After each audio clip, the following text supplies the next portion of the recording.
அப்பா அம்மா விளக்கெண்ணெய் வாங்கிட்டு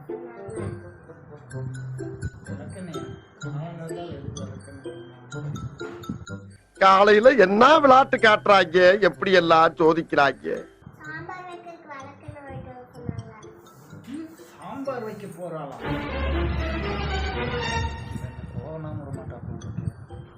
அம்மா வைக்கிற சாம்பாரே விளக்கண மாதிரி தான் இருக்கும். இதுல விளக்கண வேற ஊற்றி வைக்க போறாளா? ஒண்ணு தெரிஞ்சு போச்சுடா, இந்த பிரபஞ்சத்துல உங்க மத்தியில இந்த உசுரை காப்பாத்துறது ரொம்ப சிரமம்.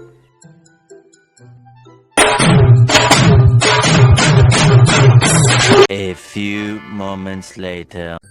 ஆமா, என்ன குடிக்கிற? ஹார்லிக்ஸ்.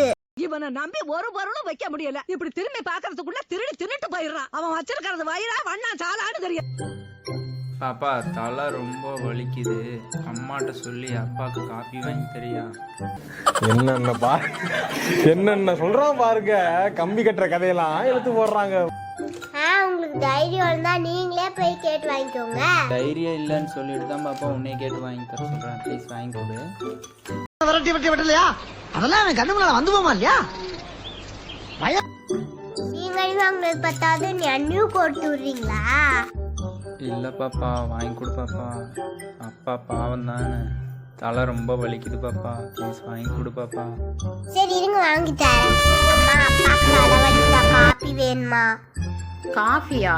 காலங்கத்தால என் சமையல கிண்டல் பண்ணாருல்ல, அவரு காஃபியும் கிடையாது ஒண்ணும் கிடையாது. முதல்ல வந்து பாத்திரத்தை கழுவ சொல், அப்புறம் வேணா யோசிக்கலாம் குடுக்கலாமா வேணாமா. இவ கொடுக்குற கழனி தண்ணியை குடிக்கிறதுக்கு பாத்திரம் வேற கழுவணும். போடி, உன் காப்பி வேண்டாம் ஒண்ணும் வேண்டாம். தப்பே இல்ல, பேயில போன திட்டின தப்பே இல்ல.